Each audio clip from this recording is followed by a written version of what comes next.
Manda kulamah teu tertarik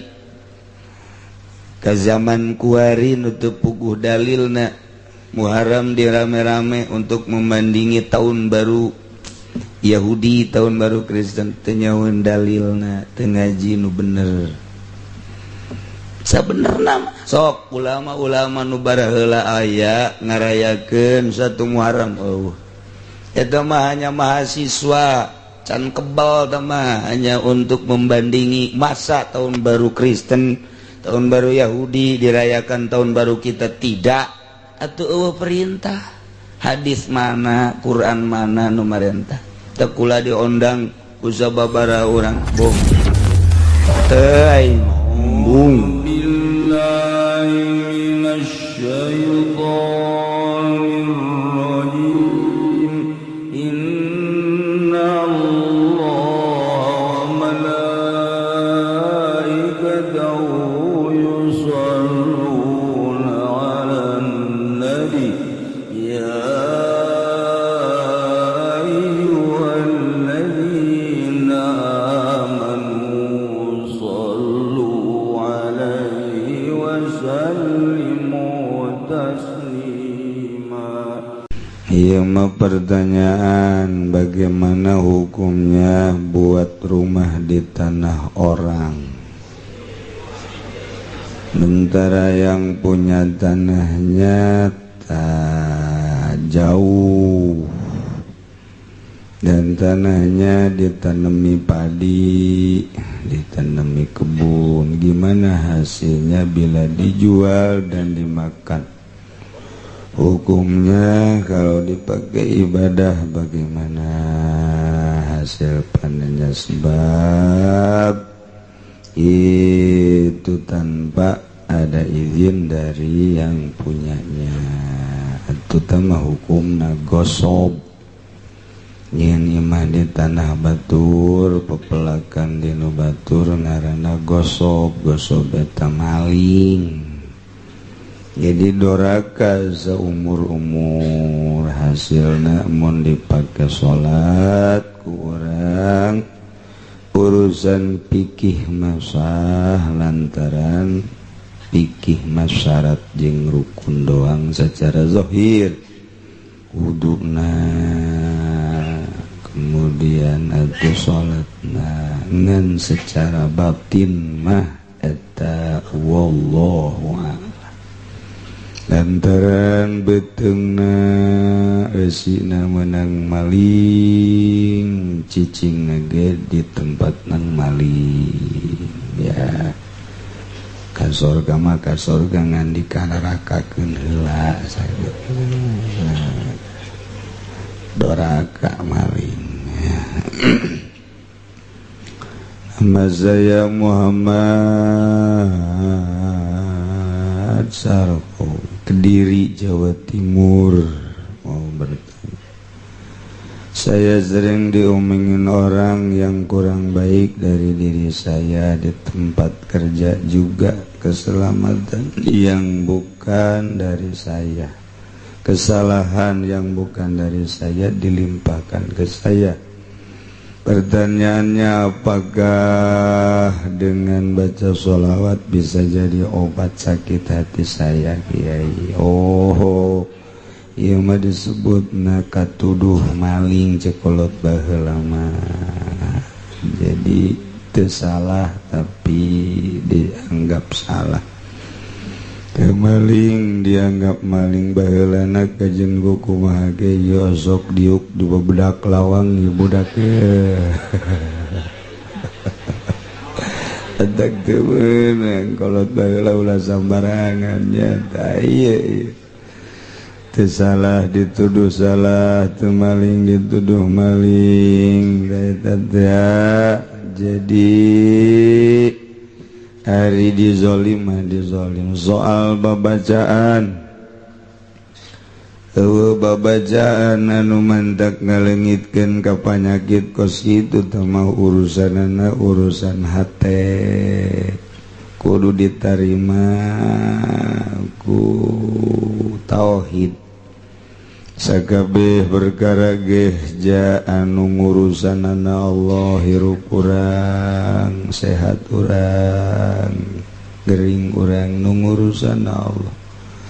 wallah geus dicatat di lauhil mahfuz lahir anjeun maraneh kabeh wahai manusia sehat maneh kawin maneh rezeki maneh geus dicatat ka paeh-paeh geus obat tina babacaan aya ge maca sholawat mah supaya hate leuleus geus leuleus hate engke bisa jadi nemah lobakeun maca sholawat sapoe sapeting 4444 mun teu bisa sapoe sapeting saminggu 4444 mun teu bisa mah 444 bae mun teu bisa mah 44 bae mun teu bisa mah 4 bae atuh ulah teu teuing bae okas urang maca Quran kuduna mah sapoe sapeting hatam mun teu sapoe sapeting saminggu sakali hatam mun teu saminggu sakali atuh wayahna bae sabulan sakali mah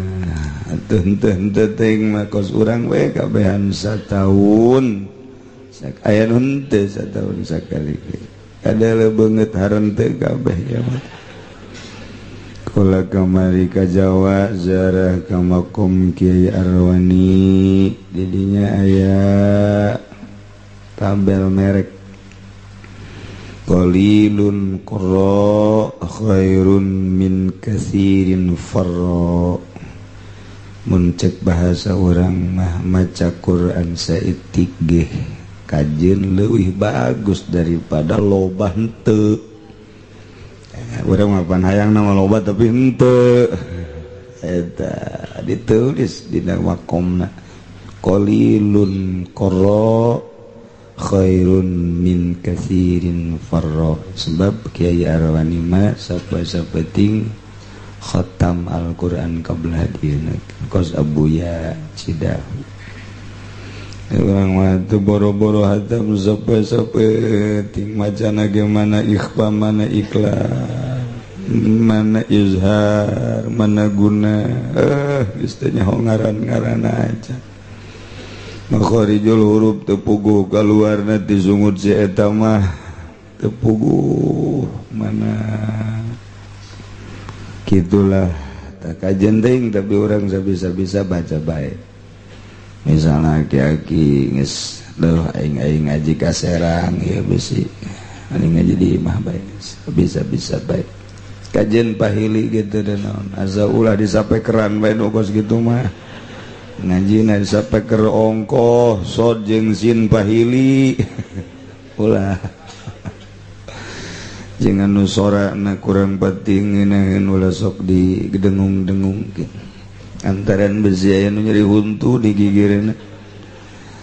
tambah cager pandayana maca Quran teh ngeunaheun kurang kadengena suarana makhrajna pas nikmat boro-boro nyana nu maca urang nu ngadengekeun geuna aya nu maca Quran teh jang nyana doang ulah jang ceuli batur sorana masyaallah sakumaha kaleng kurupuk ngagodomra eta teh kudu digunggurah make pentil kadu eta tereh sama kos itu maka terenggesan terakhir bagi Kiai mohon penjelasan boleh apa tidak sebelum azan sholat 5 waktu kemudian baca innallaha malaikatahu yusholluna 'alan nabi dan baca sholawat nabi sekian terima kasih dari hamba Allah sepatan azan mah geus ulah maca-maca nu kos kitu langsung azan bae mesti kudu maca innallaha wa malaikatahu teu kudu maca sholawat langsung bae dur tongtrong bedug azan Allahu akbar ulah sok nyieun maca sholawat bae engke bae mantes azan sorangan bae ulah besing ke ku anak incu urang pajar kudu kos kitu teh entek ulah sok nyieun-nyieun langsung bae geus tongtrong bedug langsung azan di Mekah di Madinah gitu ibaheula ge kitu ulah geus maca innallaha wa malaikatahu yusholluna 'alan nabi ya ayyuhalladzina amanu shollu 'alaihi wa sallimu azan mah teu kudu langsung bae tongtrong beduk ngong azan besi dianggap kakuduan sakitu muntek maca lalaunan bae kadang ikut ceuli sorangan bae udah disepekra para jamaah kaum muslimin wal muslimat rahimakumullah alhamdulillahirabbil alamin teu karasa urang waktu ayeuna urang geus dincak di tahun baru Islam ialah bulan Muharram jatuh tanggal hijina lamun ngitung tanggal nu jitu make hisab qat'i kitabna kitab Sulamun Nayren anu geus ditasih ku para ulama di dunia lain make hitungan Amerika Inggris jeung Belanda nyalirukeun tata hitungan kehitungan palak Turki ulama-ulama Turki falak Baghdadi Irak kaya termasuk Sulamun Nayren di urang khususna umumna di unggal nagara jatuhna pada hari Sabtu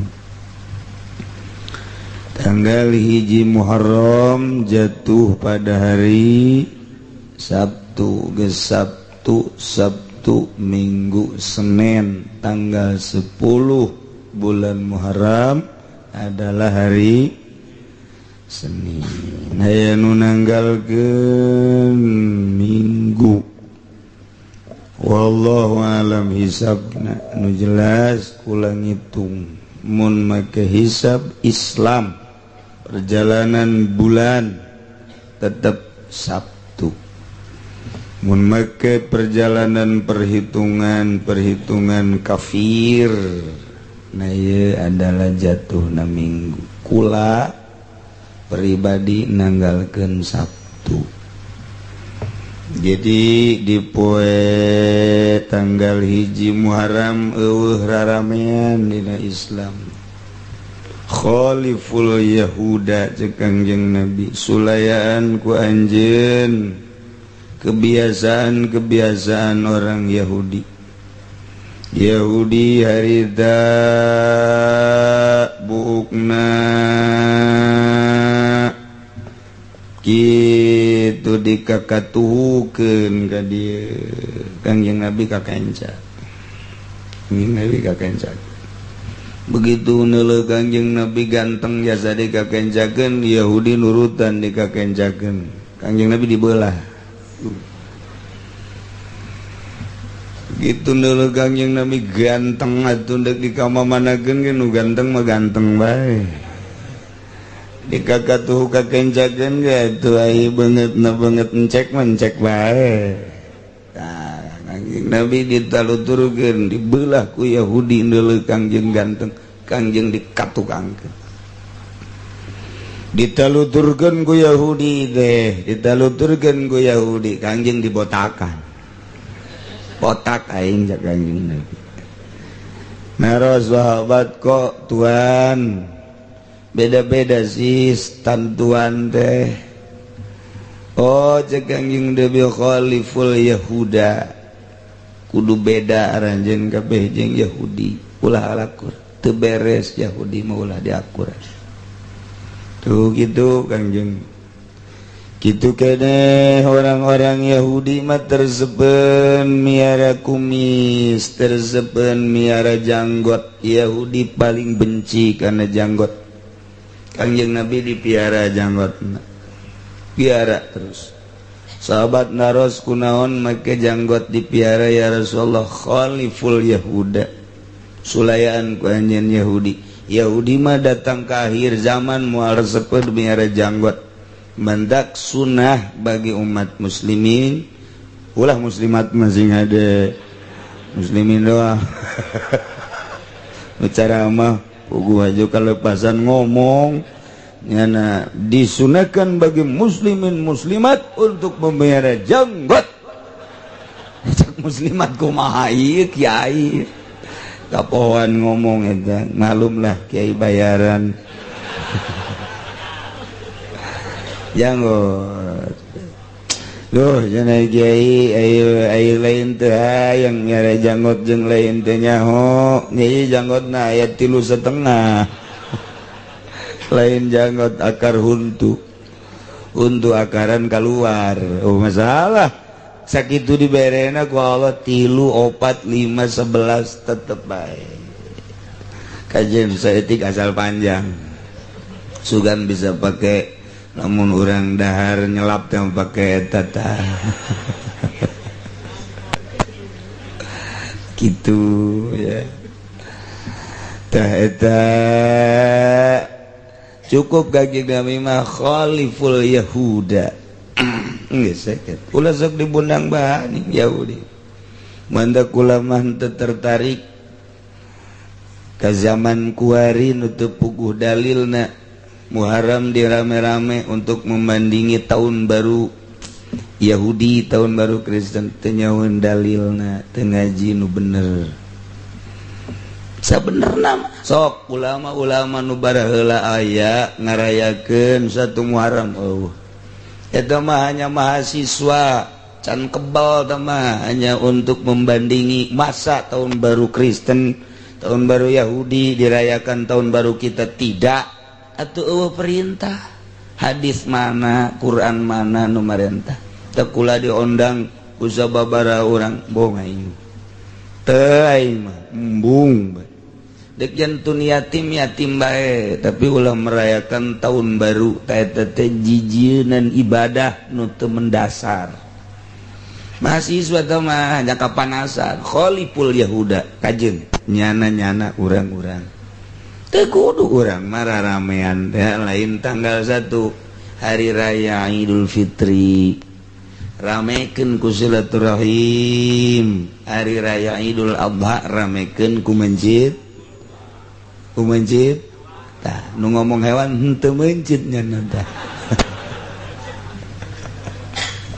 aya aturan-aturanana masyaallah ulah sok kapanasan akibatna urang ngabandingi terus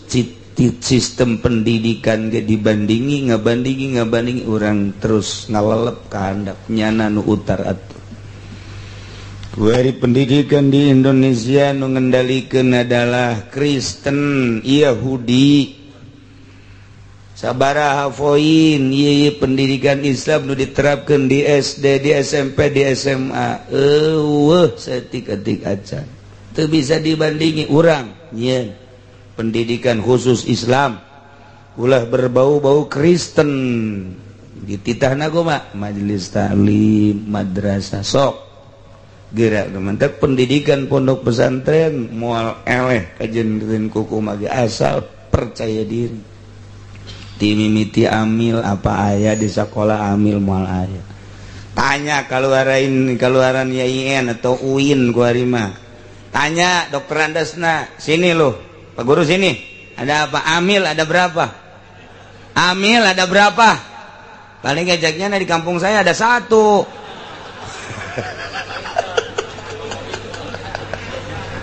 dengkeun bentuknya amil atuh moal beres ka dituna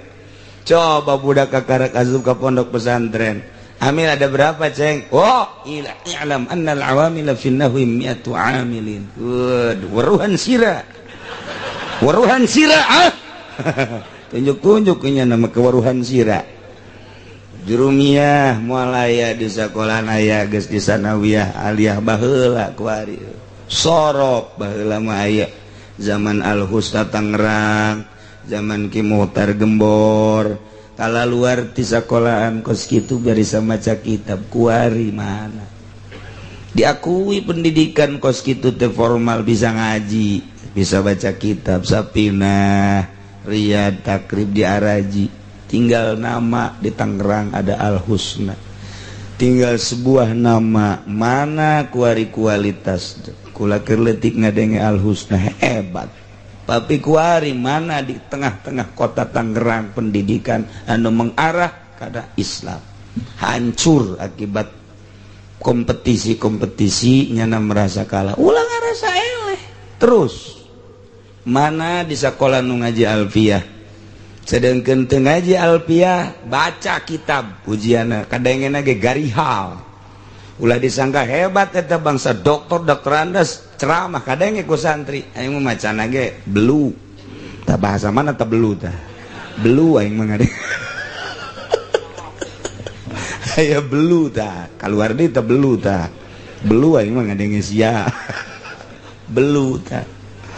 tuh komo datang ke ilmu mantik taruhlah mantik mah aya di universitas aya sistematika filsafat aya ideologi filsafat aya macem-macem eta teh mantek teh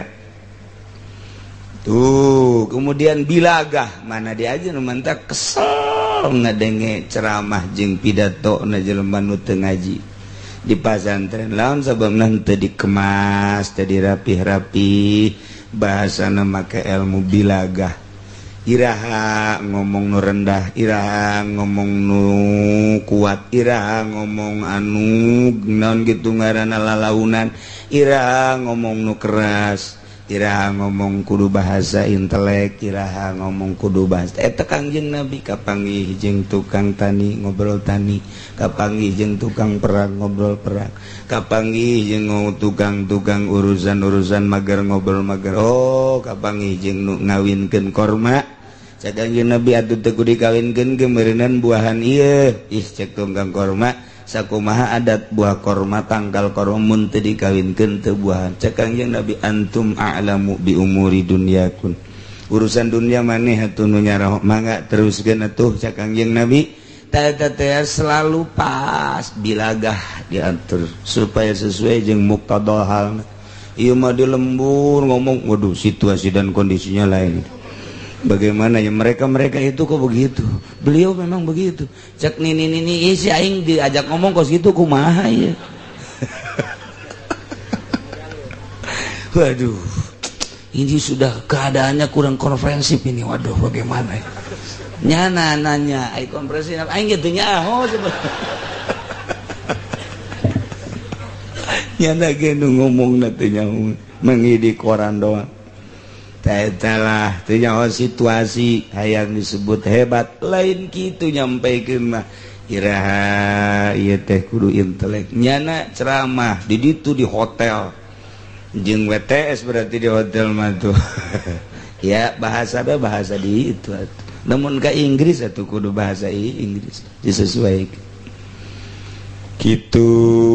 itu cenah kiai mah bahasana Sunda bae aing mah becusna Sunda los jeung aing teu ngajakan ngaji kanu bahasa Jawa bahasa Malah khusus jeung urang Sunda doang geus sakitu bae sia milo teh sabodo sia tah mah aing sakitu diondang bae embung-embung ge teu bisa tajang alasan aya teu bisa bahasana geus kunaon ada kumbung-embungna aing ceramah ngareupan bangsa bintang embung aing naon atuh moal bisa diceramahan ya emang nyana mah nyana bae nyana mah lain endek maksud ngadengikeun urang titah milu ka nyana modal Kiai Golkar ajur nanti kos gitu bisaeun dinasehatan ku kiai atuh moal bupati mah aya ge kiai supaya miluh ka urusan kabupatihan kadang ku ceuli sia goblok sia kos kitu tah mantak atuh deuk naon dinasehatan ai ka dieu mah berarti deuk ngaji carekan sia ku aing ngaji aing ka ditu teh hayang aing sabira dibere duit 3 juta 5 juta atau Scoopy paling ya aja teu ngadengeun nasehatan naonan ye kiai dengekeun pamarentah mah lain deuk ngadengekeun kiai supaya milu ka pamarentah ngubrus ya ka jeung hukum aing ngomong rahasia ya ngomong rahasia ulah dibejakeun kan seje geus pokona masa siang aja bejakeun deui ge gitu rahasia terbuka ngaranna sekali deui lainnya nandek ngadengekeun nasehat tapi kiai supaya ngadukung ka urusan-urusan nyana berarti kiai dek diajak ngubrus aju daek ngubrus tak kiai kemana yang ngajinya kuari berarti poe minggu mun tanggal hijina Sabtu tanggal hijina Sabtu berarti Sabtu minggu Senin tak isuk tanggal 10 Muharram isuk tanggal 10 Muharram besi di lembur lah cenah urang mah dek minggu bae sabodo ieu mah keur nyaritakeun kula begitu dihitung melalui falak diakurkeun jeung ahli-ahli falak nu sejen nu jitu tapi Sabtu besi dek minggu sabodo masing-masing geus ulah ngomongkeun goreng nu minggu-minggu hitung nu bener make hitungan naon selama make hitungan nang ulama pasti Sabtu wajen teuing di Pandeglang di Serang di Jawa Timur Jawa Tengah pasti Sabtu mun make ngitungna make kitab ulama kecuali make kitab bule los nah ini teu ganggu ka sia sia bae ka ditu tanggung jawab ge di akhirat sia make kitab bule rumus sakos gitu kayak gitu jadi mah lain hasil hitungan hasil ru'yat eta almanak nang ru'yat iraha ru'yatna almanak geus gabereleng nah itulah di tanggal 10 Muharram teh lain letik-letik sejarah 10 Muharram eta sejarahna Masya Allah hiji ketika Kangjeng Nabi ti Mekah ke Madinah begitu datang ke Madinah orang-orang Yahudi puasa Yahudi di Madinah puasa cak Kangjeng Nabi akhirnya eta Yahudi paruasa puasa naon bebeja cek Yahudi kami manu mantak puasa mengenang masa kejayaan Nabi kami Musa panjang Taurat Nabi kami Nabi Musa baheula disalametkeun ku Gusti Allah tina kejaran Firaun nah iyalah pada tanggal 10 Muharram sekaligus dikusrukeunana sekaligus dimodaranana Fir'aun dikeremlah Fir'aun pas bertepatan 10 Muharram Kangjeng Nabi Musa salamet Fir'aun ngubrus terkerem di Laut Merah naik tanggal 10 Muharram atuh cak Kangjeng Nabi ana aula minhu wa minkum kaula leuwih utama tibatan minkum tibatan maraneh kabeh bihi wayana puasana nyaritakeun tentang sejarah Kangjeng Nabi Musa kaula mah tu leuwih utama tibatan maraneh Yahudi nu mantak Kangjeng Nabi tanggal 10 Muharram puasa can diinstruksikeun puasa Ramadan terus puasa bulan Asyura terus bae Kangjeng Nabi 10 Asyura hampir asana ieu dipardukeun ieu puasa tanggal 10 Muharram Kangjeng Nabi puasa teh terus bae pas di akhir hayat di akhir tahun-tahun Kangjeng rek maot cek Kangjeng Rasul inna istu ila qabilin la sumanat tasya wal ashur lamun kaula hirup datang ka tahun hareup niscaya kaula endek puasa tanggal 9 jeung tanggal 10 ulah endek puasa tah lantaran cek Kangjeng Nabi khaliful Yahuda Yahudi mah puasana ngan sapoe doang geus kula deuk ngabedaan jeung Yahudi jeung tanggal 8 jeung tanggal 9 Tasua disebutna ngan Kangjeng Nabi kaburu pupus jadi tekungsi Kangjeng Nabi puasa tanggal 8 9 ngan tanggal 10 hungkul ngan aya bahasa Kangjeng setelah eta cek Kangjeng Nabi sumu al-ashr wa qablahu yauman wa ba'dahu yauman wa khaliful yahuda paruasa aranjeun kabeh tanggal 10 Muharram jeung memehna sapoe jeung entasna sapoe bedakeunlah ngabedaan aranjeun kabeh ka Yahudi mah puasa dengan sapoe urang mah 2 atau 3 poe. Nah kuari puasa ya kuari.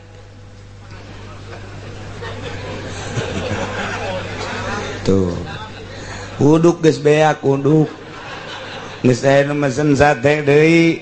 Terus cenah kiai kunaon teu instruksi nyoba aing ye. Ternyata teu dielingan we poho.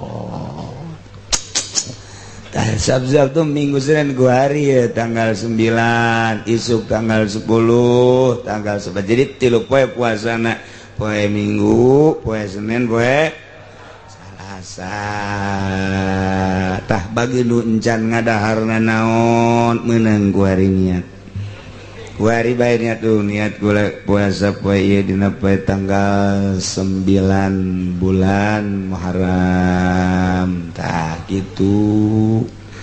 Tapi jangan geus jadi ya harus etik mah naon leupet segede kieu ye teu kaci teh ngan aya indek ngelehan beuteung cara ahli tasawuf teh naon ahli tasawuf mah puasa lain tapi dahar henteu naon sebabna diuji kebutuhan ja butuh ja teu butuh dahar jeung nginum ge ja salat ge masih nangtung keneh naon tanaga aya keneh moal dahar ari tasawuf mah kos kitu lain haram sapeker kos kitu ai sapeker diharamkeun ai boh barang dahar sakumaha orai koros lain tasawuf teu bener kos kitu mah diuji kelayakan tanaga layak keneh bisa keneh ieu teh nangtung ulah dahar lain tasawuf kos ente tunduh jaya mah ulah sare jaya mah tunduh sanajan keur ngaji molor tasawuf eta geus jaya anu keur ngaji hees seret lain tasawuf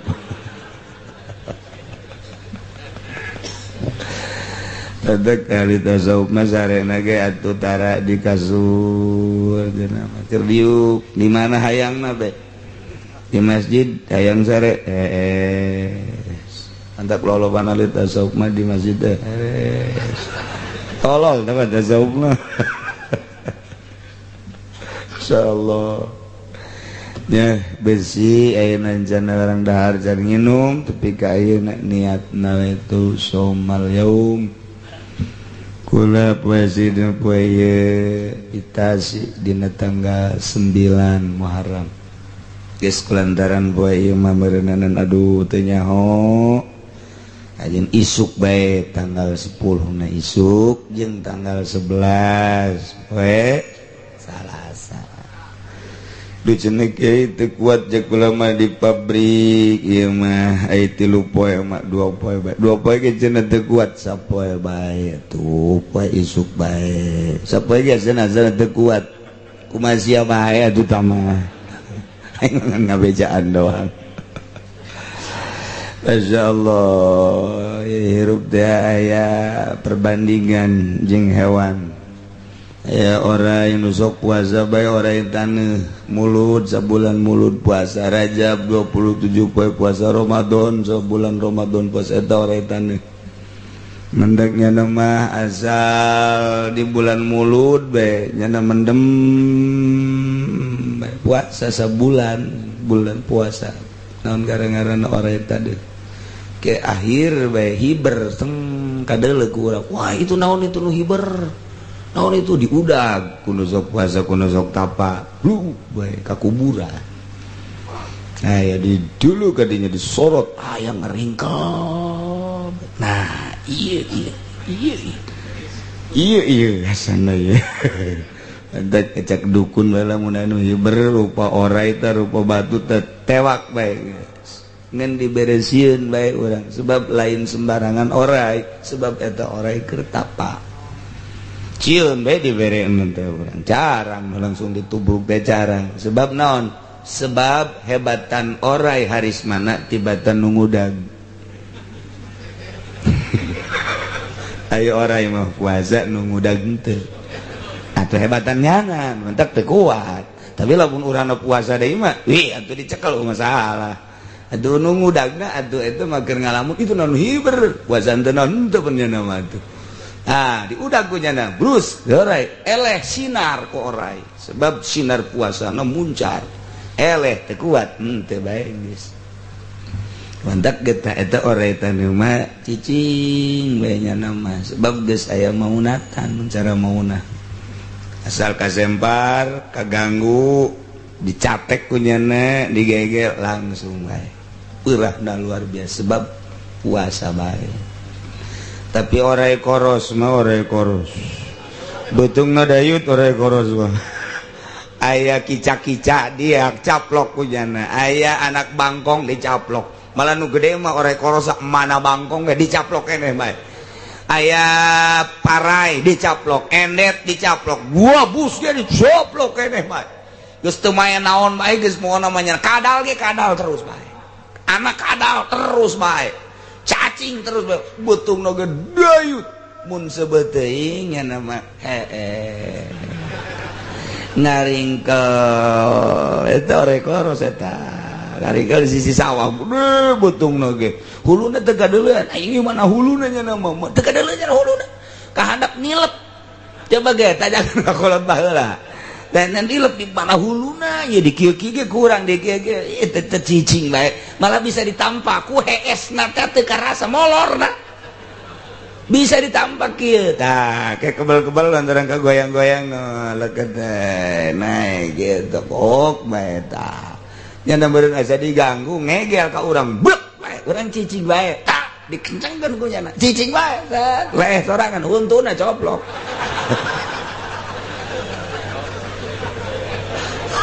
koros tah eta teh jelema ge kos kitu horengan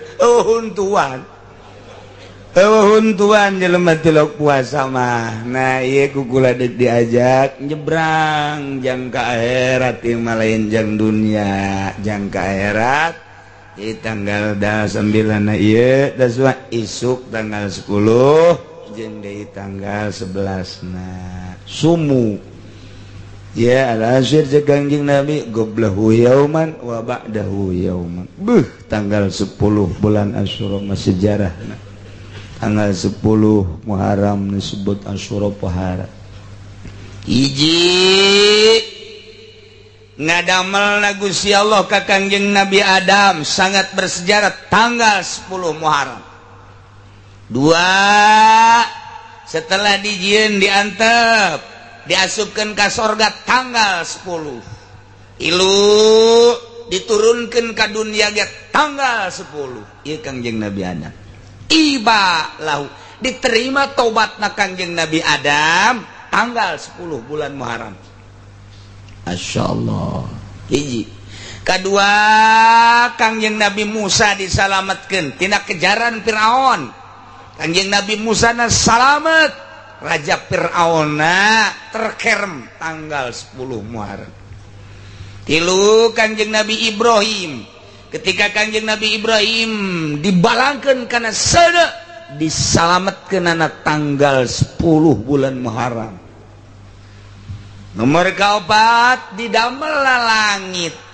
didamelna bumi, didamelna aras, didamelna kursi tanggal 10 Muharram. Didamelna samawati wal ard wan nujum panon poe bulan berbagai bintang didamelna tanggal 10 Muharram sangat bersejarah gitulah sunatullah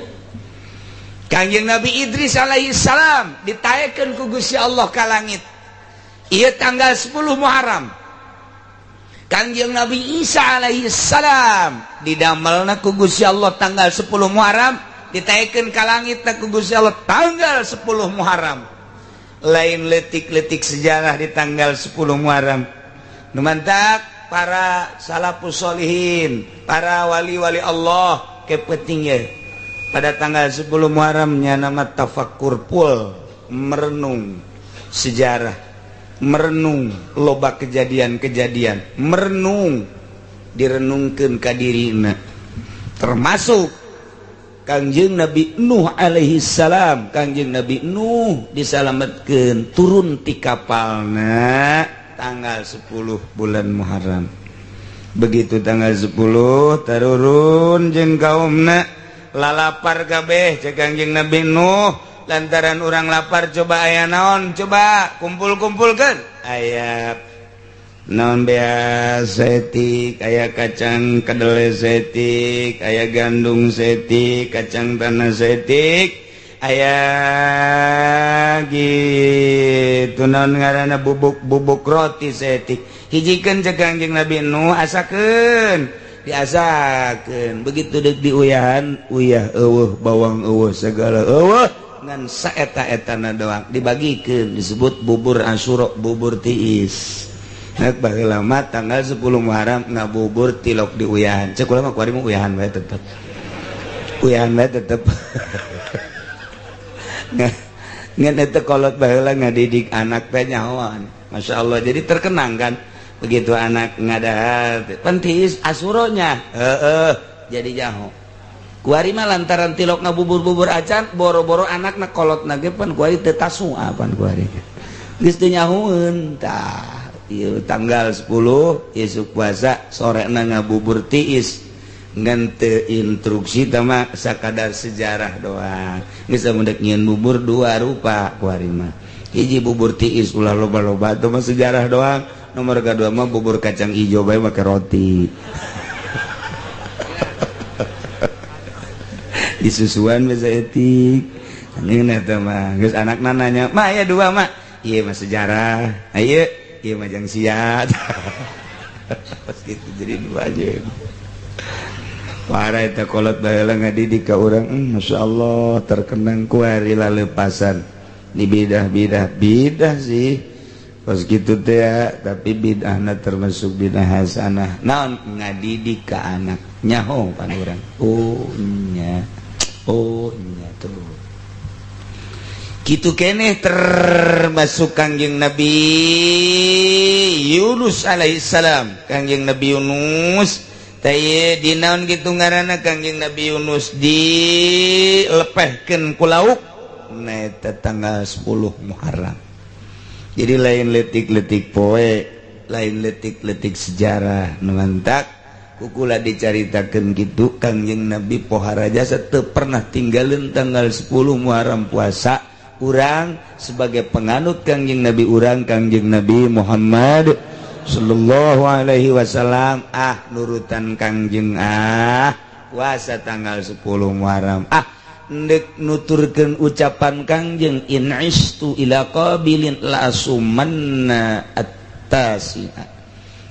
tanggal 9 ndek ieu mah nurut ka ucapan Kangjeng cak Kangjeng Nabi sumu goblahu yauman wa ba'dahu yauman memehna sapoe entasna sapoe dek dituturkeun kemudian khaliful yahuda sulayaan ku anjeun Yahudi ulah diakuran Yahudi mah gitu datang ka kuari ulah akur jeung Yahudi ulah akur jeung Yahudi naon bae ulah akur jeung Yahudi dina kumis dina janggot ulah akur jeung Yahudi dina pakaian ulah akur jeung Yahudi mantak ulama ngaharamkeun make dasi teh haram make dasi teh kunaon eta akur jeung Yahudi kecuali aya elat-elat tertentu anu meunang sote untuk menembus politik bagi nu main di politik bagi nu tuturuti dong sanajan di Pemda sanajan DPR haram bae besi teh nyaho make dasi teh haram elatna lan tasabuh jeung Yahudi man tasabbaha bil Yahudi fahuwa Yahudiyun jelema nu nyarupan ka Yahudi asup ka golongan Yahudi tatangga urang anu DPR teh anu kamari nu kuari maka dasi eta teh min jumlati Yahudi teh kos kitu Yahudi ulah tah kitu je pakaian mantak Yahudi mah tilok make samping mantak kula mah make samping bae kama mana ge cuman coba Yahudi mah tilok aya make samping paling rek HS doang teu make samping ya makana ke calana panjang gawe eta sarua jeung Yahudi tak aya nu ngaharamkeun ngan ulama tasawuf nu ngaharamkeun teh balik deui ka fikih mah teu haram selama tujuanana nutupan aurat geus atuh masih aya nu kiai make calana atuh teu salah eta teh kiai fuqaha ngaranna lamun anu nasab bembungan tasabuh jeung Yahudi man tasabbaha biqaumin fahuwa minhum dalil eta teu kuat mun dipake di fikih tapi dalil eta mun dipake di ahli tasawuf termasuk dalil nu kuat pantek ge dek lumpat ka mana geus puguh dalilna asal jelas bae ieu dalil fikih ieu dalil tasawuf ulah dihiji-hijikeun dalil tasawuf jeung dalil fikih dihijikeun aya ge make nah kudu akur nya mikih nya tasawuf sebab man tafaqaha walam yatasawwab nah wa man tasawwafa walam yatafaqah nah jadi aya dalilna mah hiji bae nah ieu masuk aya jelema nu ngadalil jang tasawuf pake dalil fikih jang fikih pake dalil tasawuf garetek aing mah ka situ engke teu puguh kacau tuh gitu nya tah jadi kula masa kadar ngelingan bahwa poe ieu tanggal 9 nu encan ngadaharna naon niatan puasa nu enggeus ngadahar ge menghormati kana ucapan Kangjeng keun bae aing geus kadahar uduk 2 piring hadeuna ge teh 2 piring jeung kitu jadi ka ditu teu peuti lapar ya aing ye moal aing moal dahar poe ieu ke dahar-dahar tas zuhur beres أدم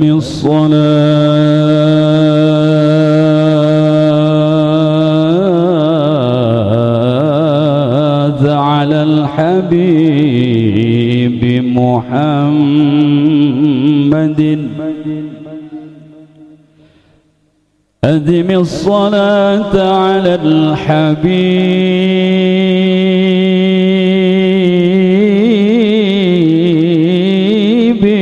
محمد فقبولها حتما بغير تردد أعمالنا بين القبول وردها أعمالنا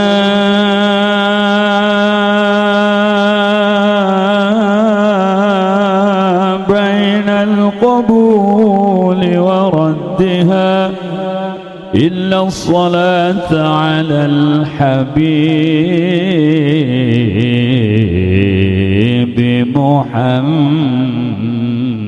محمد يا ربي بالمصطفى الله الله بلغ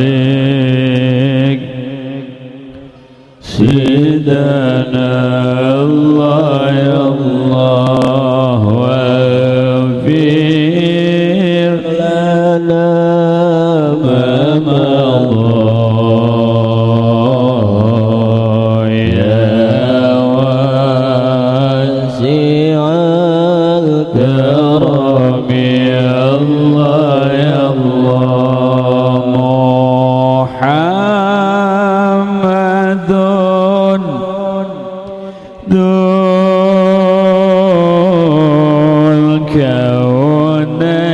الكونين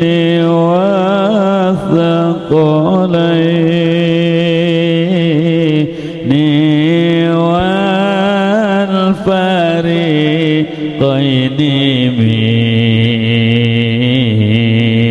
عرب ومن عجم يا الله يا الله يا ربي بالمصطفى الله الله بلغ مقاصدنا الله يا الله واغفر لنا ما مضى يا واسع الكرم الله يا الله نبينا